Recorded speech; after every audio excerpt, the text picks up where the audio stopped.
कहानी में ऐसे वायरस को दिखाया गया है जिसके दुनिया में आने के बाद पृथ्वी पर कुछ ही लोग जिंदा बचे होते हैं और वो बचे लोग किस तरह से सरवाइव करेंगे, यही सब जानेंगे आज की इस कहानी से। एपिसोड की शुरुआत होते ही ईश नाम के लड़के को देखते हैं जो कि इस वक्त अपने घर में होता है और ईश तरह तरह की रिसर्च किया करता था जिन्हें कि वो अपनी कॉपी में नोट भी करता था। यहाँ पर उसे उसकी माँ की कॉल भी आती है लेकिन वो फोन रिसीव नहीं करता और अपने बैग में अपना सामान भरकर किसी और रिसर्च के लिए बाहर निकल पड़ा। वो अपने हाथ में एक छोटे हथियार को लेता है और पहाड़ों की चोटी पर आकर पत्थरों को कुरेदना शुरू कर देता है और वो कुछ पत्थर के सैंपल्स को अपने बैग में रखने लगा। तभी उसके हाथ एक पत्थर आया लेकिन उसके नीचे एक सांप था जिसने उसे तुरंत काट लिया और ये एक जहरीला सांप था। अब ईश इस सब से घबरा गया। जल्दी से उसने मदद मांगने के लिए किसी को कॉल की लेकिन उसका फोन भी नीचे गिर जाता है, इसलिए वो देरी न करते हुए तुरंत अपने घर की तरफ दौड़ने लगा। वो अपने घर आकर पानी पीता है। उसकी आंखें अब धुंधली होने लगी थी क्योंकि उसे जहर चढ़ने लगा था और इसलिए वो बेहोश होकर यहाँ पर गिर गया और अगले 2-3 हफ्तों तक बेहोश रहा। उसे कुछ होश नहीं था कि वो कहाँ पर पड़ा है। हालांकि बीच बीच में उसकी माँ उसे कॉल करने की भी कोशिश कर रही थी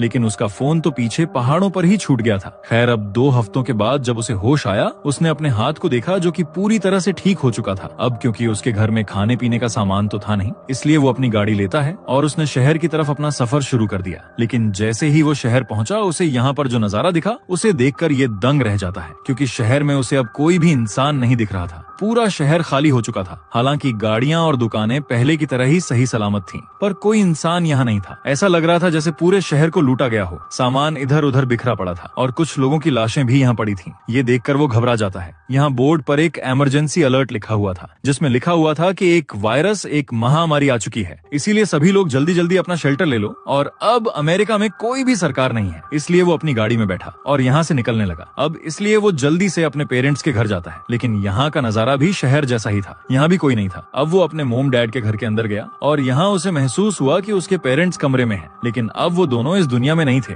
ये चीज ईश को तोड़ देती है लेकिन वो फिर भी हिम्मत दिखाता है और वो अपने बगीचे में आकर ग्रेप खोदने लगा और काफी देर गड्ढा खोदने के बाद वो अपने मोम डैड की लाश को उसमें दफना दिया। अब अगले 2-4 दिनों तक ईश अपने पेरेंट्स के घर पर ही रहा और अपने बचपन की यादों को याद करने लगा। एक सुबह जब वो चर्च गया तो उसने यहाँ आकर देखा कि यहाँ पर भी लाशों के ढेर लगे हुए थे। जो लोग जहाँ पर थे वो वहीं पर मारे गए, जिसका मतलब ये था कि जो महामारी आई वो इतनी तेजी से आई थी कि उसने लोगों को संभलने का, उन्हें छिपने तक का मौका नहीं दिया और लोग जैसे थे उसी हालत में मारे गए। ये नजारा काफी खौफनाक था। इसके बाद ईश एक शॉपिंग मॉल में गया जहाँ से उसने कुछ जरूरी सामान लिया जैसे कि बुलेट गन और भी कई सारी जरूरी चीजें। अब ये सारा सामान लेकर वो यहाँ से निकलने लगा। उसने फैसला किया कि मैं किसी दूसरे शहर चला जाऊंगा, लेकिन जैसे ही वो ब्रिज के ऊपर पहुंचा वो ब्रिज पूरी तरह से ब्लॉक था। अब वो यहाँ से आगे तो नहीं जा सकता था, इसलिए उसने कोई दूसरा रास्ता ढूंढना शुरू किया। अब वो यहाँ से एक दूसरे शहर में पहुंच गया जहाँ पर रात में पूरा शहर जगमगा रहा था, लेकिन इस जगह पर भी कोई भी इंसान नहीं था। इसलिए ईश जगह जगह घूमकर इंसानों को आवाज लगाने लगा, लेकिन यहाँ भी उसकी आवाज को सुनने वाला कोई नहीं था क्योंकि दुनिया के सभी लोग मारे जा चुके थे और ईश को ऐसा लगने लगा जैसे पूरी दुनिया में सिर्फ एक ही इंसान वहीं जिंदा बचा है। अब इसके बाद वो अपने कपड़े निकालकर एक स्विमिंग पूल में नहाने लगा, जिसके बाद वो एक बार में गया और यहाँ पर वो अपनी मनपसंद ड्रिंक पीने लगा। लेकिन हैरानी की बात थी कि यहाँ उसके अलावा एक औरत और एक आदमी और जिंदा थे। ईश इन्हें देखकर थोड़ा खुश और हैरान हुआ, जिनमें आदमी का नाम मिल्टन था और जो लड़की होती है उसका नाम एनन होता है। ईश इन दोनों से माफी मांगता है क्योंकि उसने कपड़े नहीं पहन रखे थे, जिस पर एन उससे कहती है कि कौन परवाह करता है तुमने कपड़े पहने या नहीं। जिसके बाद मिल्टन ने उसे कुछ कपड़े दिए। यहाँ पर एन ईश से कहती है कि तुम्हें ड्रिंक करनी चाहिए, उससे तुम थोड़े नॉर्मल हो जाओगे। साथ ही वो ये भी बताती है कि मिल्टन और मैं शादीशुदा नहीं है, जैसे तुम मुझे मिले वैसे ही ये मुझे मिला था। ईश इनसे बोलने लगा, मुझे तो कुछ समझ नहीं आ रहा कि ये यहाँ चल क्या रहा है, क्योंकि मैं पूरे 2 हफ्ते तक बेहोश था। मुझे एक सांप ने काट लिया था, जिस पर मिल्टन ने उससे कहा कि तुम चिंता मत करो, मुझे पूरी बात का पता है। जिसके बाद वो एक न्यूज अपने फोन में चलाकर इसे दे दिया। अब ईश उस न्यूज को देखने लगा जिसमें बताया जा रहा था कि एक वायरस दुनिया में आ चुका है जिसकी वजह से लोग मारे जा रहे हैं, लेकिन किसी को नहीं पता था कि ये वायरस किस तरह का है और इतनी जल्दी ये लोग इसकी कोई वैक्सीन भी तैयार ना कर सके, जिससे इतनी जल्दी दुनिया से लोगों का सफाया हो गया। ईश इन दोनों से पूछता है कि कोई तो ऐसी जगह होगी जहाँ लोग जिंदा होंगे, लेकिन ये दोनों ही सब बताते हैं कि ऐसी कोई भी जगह नहीं है, बस हम तीनों ही जिंदा हैं और तुम्हें भी हमारे साथ में ही रहना चाहिए। लेकिन ईश इन लोगों के साथ नहीं रहता और वो यहाँ से चला जाता है और इसके बाद वो एक बड़े से होटल में आ जाता है जहाँ पर वो जमीन पर ही सोता है। खैर, अब अगली सुबह जब ईश उठा तो वो एन और मिल्टन को आवाज लगाने लगा, लेकिन वो दोनों इसे कहीं भी नहीं मिलते। ये उन दोनों को हर जगह ढूंढने की कोशिश करता है। वो इन्हें ढूंढता हुआ एक चेंजिंग रूम में आ गया जहाँ उसे एन मिली। वो यहाँ अपने कपड़े चेंज कर रही थी। उसने अपने कपड़े ईश के सामने ही उतार दिए। एन उसे बताती है कि मैं यहीं पर पली बड़ी हूँ, लेकिन अब ऐसा लग रहा है जैसे मैं भी मारी जा चुकी हूँ। ईश उससे कहता है तुम तो जिंदा हो, जिस पर वो लड़की कहती है कि लेकिन हमारे पास सब कुछ करने को नहीं बचा है। ये कहकर वो यहाँ से जाने लगी। खैर, अब इसके बाद ये दोनों मिल्टन के पास पहुंच गए जहाँ पर वो इन दोनों के लिए खाना बना रहा था। ईश इनसे पूछता है कि तुम्हारे हस्बैंड कहाँ पर है, जिस पर वो बताती है कि मेरा पति और मेरी बेटियां मारी जा चुकी हैं और मैं इस होटल में एक कॉन्फ्रेंस के लिए आई थी,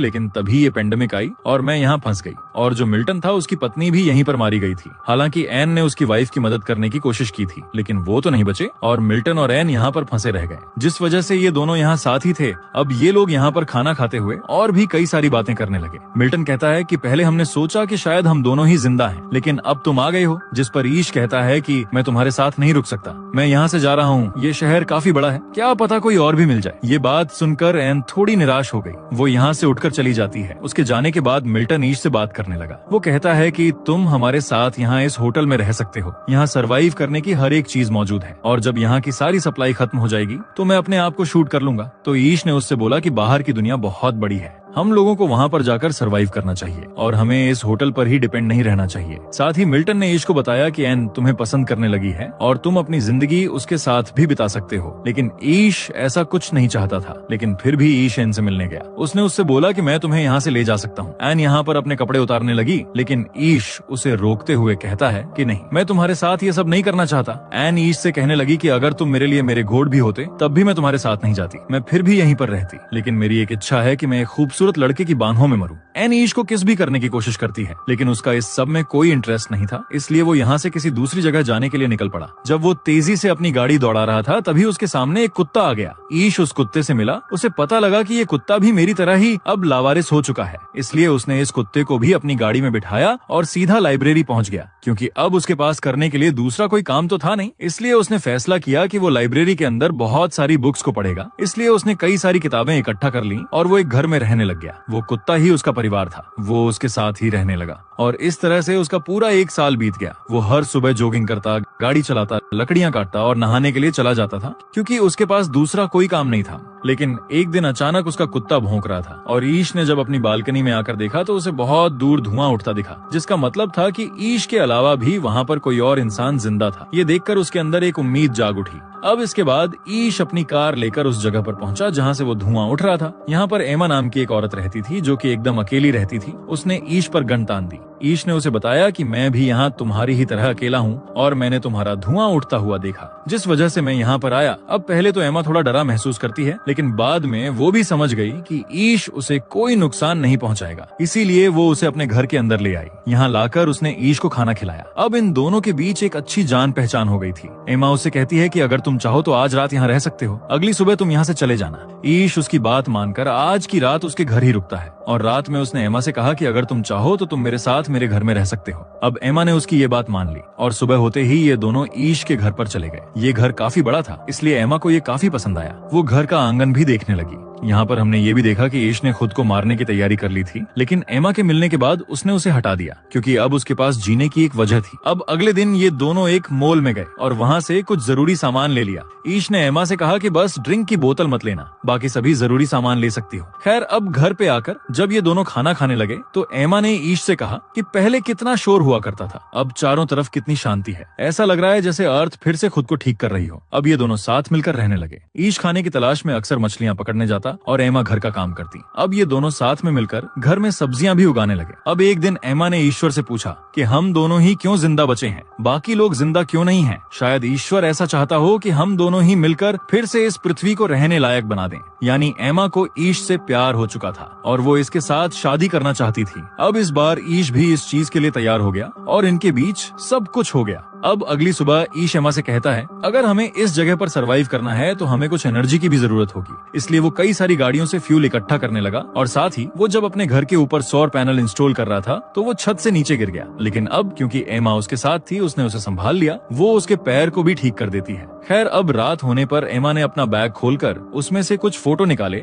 जो कि उसके हस्बैंड और उसके बच्चों के थे, जिन्हें कि एमा आज भी बहुत ही याद करती थी। अब एक दिन एमा ईश को बताती है कि मैं प्रेग्नेंट हो गई हूँ, जिससे वो काफी खुश थी। लेकिन ये बात सुनकर ईश थोड़ा खुश नहीं हुआ। वो कहने लगा, मैं इस चीज के लिए तैयार नहीं था। ये सब हम कैसे करेंगे? यहाँ कोई डॉक्टर नहीं है, ये सब मैं कैसे हैंडल करूंगा? लेकिन एमा ने उसे समझाया कि चिंता मत करो, सब ठीक हो जाएगा। वो कहती है कि हम औरतों की बॉडी इसीलिए बनी होती है और हमें बच्चों की जरूरत भी तो है। ईश भी इस चीज के लिए तैयार हो गया। वो तुरंत लाइब्रेरी गया और उन बुक्स को पढ़ने लगा जिसमें बच्चा पैदा करने की जानकारी थी, ताकि वो ये सब पढ़कर अपनी वाइफ का और भी अच्छे से ध्यान रख सके। अब इन लोगों को 3-4 महीने और बीत गए। एमा ईश से कहती है कि हमें इस वक्त मास्क की जरूरत है, जिस पर ईश उसे कहता है कि तुम चिंता मत करो, वो मैं तुम्हारे लिए लेकर आऊंगा। अब क्योंकि दोस्तों इस वायरस से जानवरों को कुछ नहीं हुआ था, इसलिए वो एक जगह पर गया जहाँ पर गाय खड़ी हुई थी और उनमें से उसने गाय का शिकार किया। वो मांस इकट्ठा करने लगा और ये सब वो एक किताब में पढ़कर कर रहा था। वो इस मांस को इकट्ठा करके अपनी वाइफ के पास ले आया। अब इन लोगों के पास बिजली भी थी क्योंकि इसने घर के ऊपर सोलर पैनल लगा दिए थे। लेकिन एक दिन इन दोनों ने अपने घर में एक मरा हुआ चूहा देखा और उसी रात जब ये दोनों घर के बाहर बैठे हुए थे तो वहाँ पर बहुत सारे चूहे आ जाते हैं।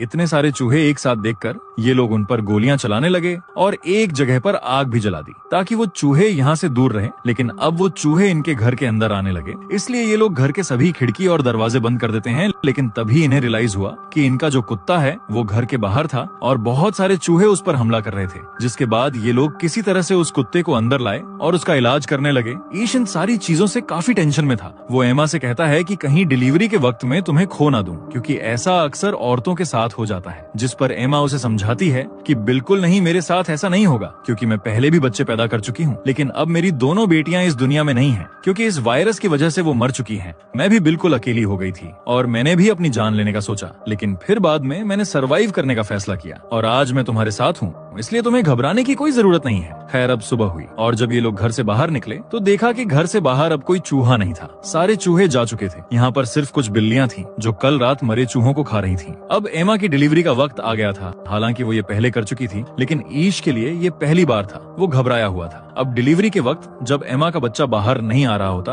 तो वो ईश से कहती है तुम्हें बच्चे को घुमाना होगा। ईश के लिए ये काफी मुश्किल काम था, लेकिन फिर भी वो करता है और वो उसे बाहर निकाल लेता है। एमा ने एक छोटी बच्ची को जन्म दिया था। अब अपने बच्चे के पैदा होने के बाद ईश भी काफी इमोशनल हो गया। उसकी आंखों में आंसू थे। उसने उसी पल ठान लिया कि इस बंजर दुनिया में वो फिर से इंसानियत को कायम करेगा। ईश अकेला नहीं रहा था, उसका अपना एक परिवार था। लेकिन अब उसके परिवार के साथ ही उसकी और जिम्मेदारियां भी बढ़ गई थीं। एमा ने एक बड़ा कदम उठाया। वो चाहती थी कि और भी लोग आकर यहाँ उनके साथ रहे, इसलिए उसने शहर के चौराहे पर जाकर पेंट से अपना पता लिख दिया और कहा कि अगर कोई सर्वाइवर जिंदा है तो इस पते पर आ जाए और उसके बाद ही हम इस चौराहे पर एक इंसान को देख पाते हैं। जिसका मतलब ये था कि इन लोगों के अलावा कोई और भी अभी जिंदा है। अब ये सर्वाइवर कौन है? ये इनका दोस्त साबित होगा या इनका दुश्मन? क्या ये इनके हंसते खेलते परिवार में और खुशियां लाएगा या उन्हें उजाड़ देगा? जानेंगे सीरीज के तीसरे एपिसोड में, जिसका अगला पार्ट तभी आएगा जब आपने इस वीडियो पर कमेंट करके पार्ट 2 लिखा। बाकी दोस्तों, अभी तक आपको ये सीरीज कैसी लगी हमें कमेंट में बताएं। साथ ही चैनल को सब्सक्राइब और वीडियो को लाइक भी कर लें। मिलते हैं हमारी अगली शानदार वीडियो में।